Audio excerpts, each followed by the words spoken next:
I never thought I'd be the guy to get burned like this, but here I am. I met Emily when I was in college, and honestly, she seemed different from the start. Smart, funny, a little bitchy when she didn't get her way, but I figured that was just her fiery personality. We got serious pretty fast, and I thought she was the one. We got engaged, and everything was supposed to be perfect. I mean, I was ready to spend the rest of my life with her. Our wedding was set for a Saturday, and I'd been counting down the days. Leading up to the wedding, I noticed a few odd things. Emily started acting more distant, more irritable. Sometimes she'd snap at me for no reason or cancel plans suddenly. She'd be texting all the time but hide her phone when I was around. I brushed it off because maybe she was just stressed, or maybe she was a little anxious about the big day.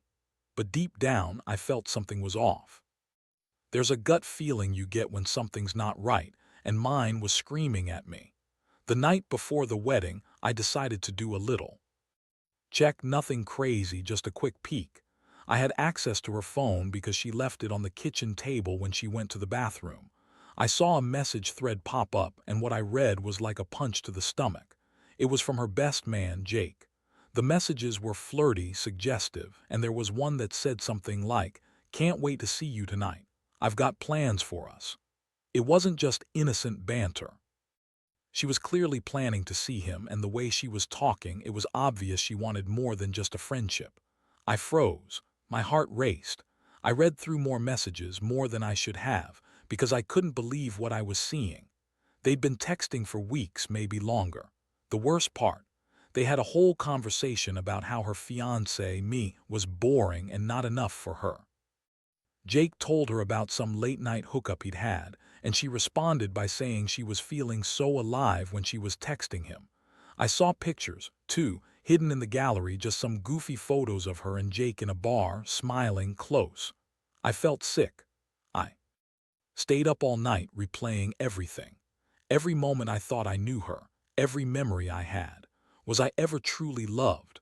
Or was I just some guy she settled for while secretly dreaming about Jake? The feeling of betrayal was overwhelming. I wanted to confront her right then and there, but I knew I had to be careful. The wedding was in a few hours, and I didn't want to ruin everything, not yet. I only knew one thing for sure. I had to find out what was really going on, and I had to be prepared for whatever came next. The morning of the wedding, I couldn't eat, I couldn't sleep. My mind was racing, trying to piece together what I'd seen, what it all meant. I kept going over that conversation in my head, the way Emily had lied about certain things, the way she dismissed my concerns when I'd asked if she was nervous or if something was bothering her. She'd always been good at hiding her true feelings, but that morning I saw it, an edge of guilt, maybe even panic behind her fake smile. She woke up early, already dressed, looking perfect, as if she was about to marry a guy she'd been cheating on.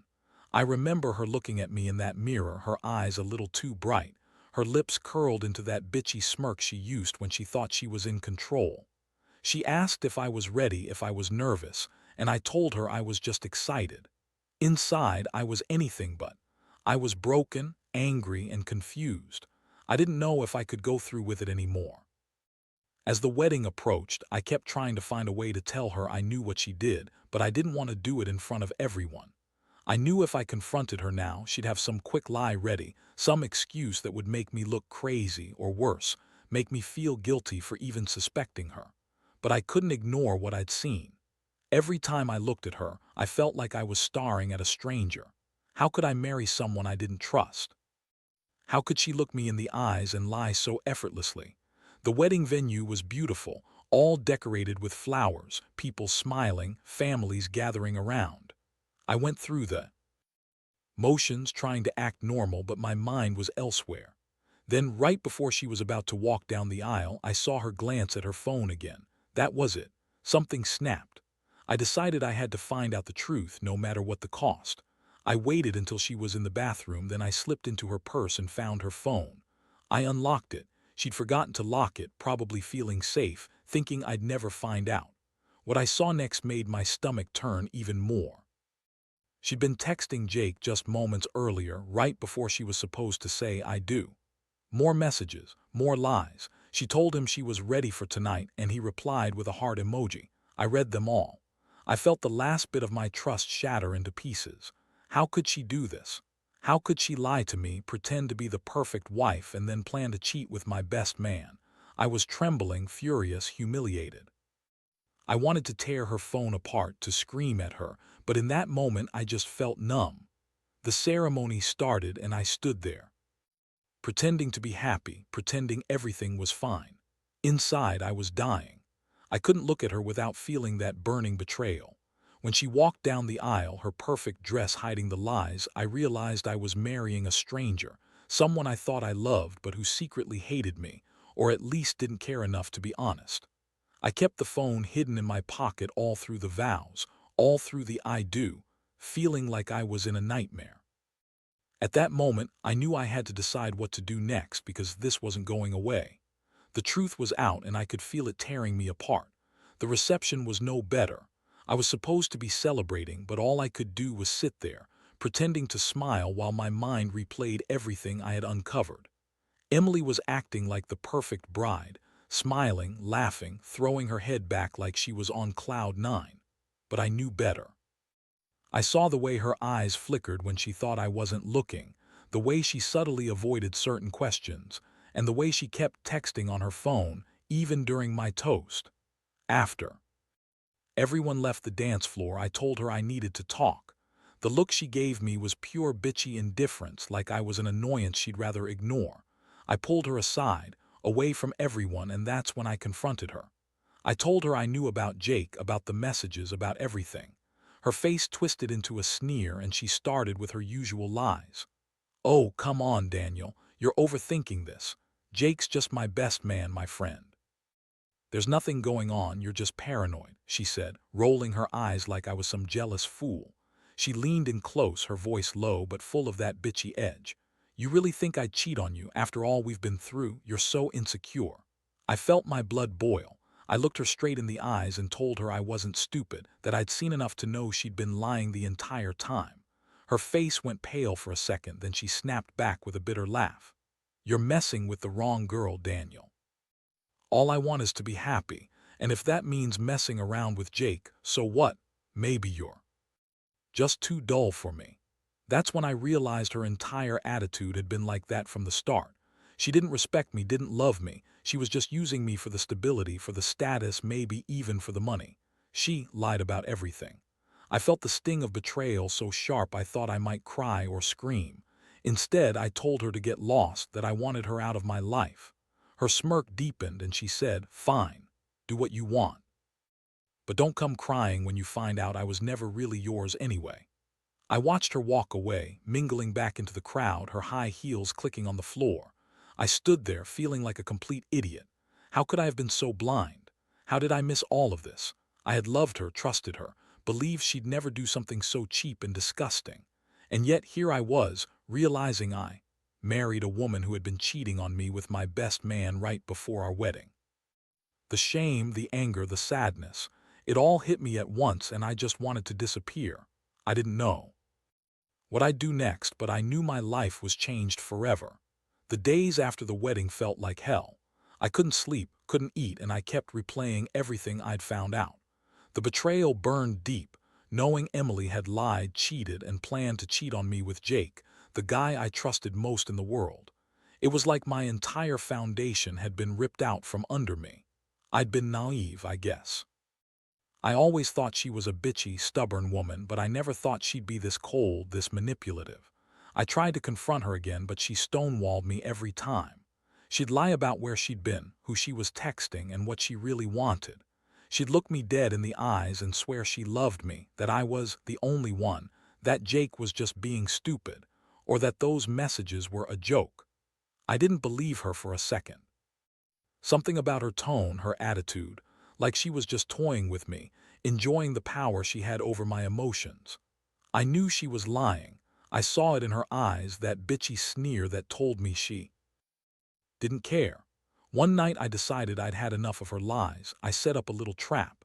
I hid her phone in my desk drawer, waiting for her to try to sneak a message again. Sure enough, she did. That night I caught her red-handed. She was texting Jake again, asking about meeting up later, saying she was so bored and missing that rush. That was the final straw. I felt my stomach drop, that familiar wave of rage rising up. I wanted to shake her, scream at her, anything to make her see how much she'd hurt me. Instead, I just stood there, quietly seething while she kept typing away, blissfully unaware that I knew the truth. When she finally noticed I was watching her, her face twisted into that bitchy glare. "What are you doing? Get out of my phone," she snapped. I looked her straight in the eyes and told her I'd seen enough. That I knew about her affair with Jake, about all the lies, about how she'd been using me from the start. Her smirk didn't fade. If anything, it grew more defiant. "You're crazy," she spat. "You don't have any proof. You're just jealous because Jake's the real man I want, not you. You're boring, Daniel. Maybe I was never really yours to begin with." Her words hit me like a punch. I felt so many emotions, anger, shame, sadness, all at once. I wanted to scream at her to make her understand how much she'd destroyed everything we'd built. But I knew it was pointless. She didn't care. She'd already made her choice. I realized I had to decide what to do next.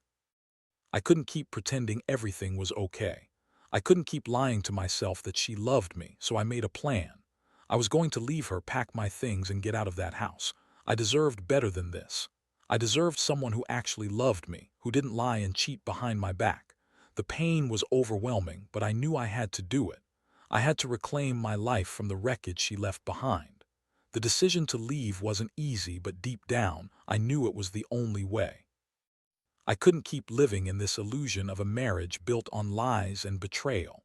I started packing my belongings slowly, trying to stay calm even though inside I was boiling. Every item I packed felt like a small victory, a step toward reclaiming myself from her toxicity. I didn't bother telling her I was leaving right away. I didn't want to give her the chance to manipulate me further or convince me to stay. The night I finally moved out, I waited until she was out with her friends, probably still texting Jake or whoever she was trying to cheat with next. I slipped out quietly, not making a sound. As I closed the door behind me, I felt a strange mixture of relief and heartbreak. I was free from her, yes, but I also felt like I'd lost a part of myself I'd never get back. That woman, who I thought loved me, was nothing but a liar and a user. It was a harsh reality to accept. Living alone was a shock. For years, I'd been in this cycle of loving her, trusting her, and then finding out she'd been lying over and over. I'd gone from feeling like the luckiest guy to the biggest fool in the span of a few weeks. But gradually, I started to see things more clearly. I realized I wasn't the only one who'd been blind. She'd been manipulative from the start, playing her games, pretending to be the perfect wife when she was really just a selfish girl chasing excitement, thrill, and maybe even Jake's attention. I kept thinking about what she said that night, that she'd been never really mine. That hit hardest of all. I'd given her everything, my love, my trust, my future, and she'd tossed it all aside for someone else. The betrayal was a wound that refused to heal. But even in that pain, I knew I had to move forward. I couldn't let her control me anymore. I had to rebuild my life piece by piece, and so I did. I cut contact with her, blocked her on everything. I focused on myself, trying to heal, trying to understand what went wrong. I spoke with some friends, even went to therapy. Slowly, I regained a sense of strength I thought I'd lost forever. The anger still lingered, but it became less about revenge and more about learning to trust myself again. I learned that love isn't supposed to hurt this much, and that sometimes the biggest act of self-love is walking away from people who don't deserve you. I still think about what happened every now and then, but I no longer dwell on it. Instead, I focus on moving forward, building a new life where I don't have to wonder if I was ever truly loved, because I know now that I deserve someone who is honest, faithful, and real. That's the lesson I take from all of this. Trust your gut and never ignore the signs. Because if you do, you might end up losing yourself in someone else's lies. Looking back now, I realize how blind I was, how much I let myself be led astray by her lies. For a while, I blamed myself, questioned if I'd missed the signs, if I'd been too easy to deceive. But no, I see it clearly now. She was manipulative from the start, playing her little games, pretending to love me while she planned her escape with Jake. I was just a pawn in her little scheme, someone she used for her comfort and security until she found someone better. And when that someone wasn't enough anymore, she moved on, leaving me with nothing but heartbreak and a shattered sense of trust. That whole ordeal changed me. I used to believe in the idea of forever and the honesty of vows and promises. Now I see how fragile that trust can be. I've learned to be cautious, to read the signals I once ignored. But more than anything, I've learned to value myself, my feelings, my sanity, my self-respect. Because no matter how much love you give, if the other person isn't genuine, it's just a matter of time before everything crumbles. My advice to anyone reading this who might be going through something similar: trust your instincts. Don't dismiss that strange feeling in your gut because it's usually right. If someone is hiding things, acting differently, or lying about even small stuff, it's usually a sign of something bigger. And to those who think about cheating or betrayal, think about what you're risking, because the pain you cause isn't worth whatever fleeting thrill you think you're getting. In the end, I'm better off without her. I've started building a new life, one where I don't have to wonder if I'm loved or used. I've realized that real love isn't about secrets and lies. It's about honesty, respect, and loyalty. I won't let anyone take that away from me again. I don't know what the future holds, but I do know I'll never let myself be blindsided like that again. Trust is earned, not given blindly, and I'll be damned if I let anyone take that from me again.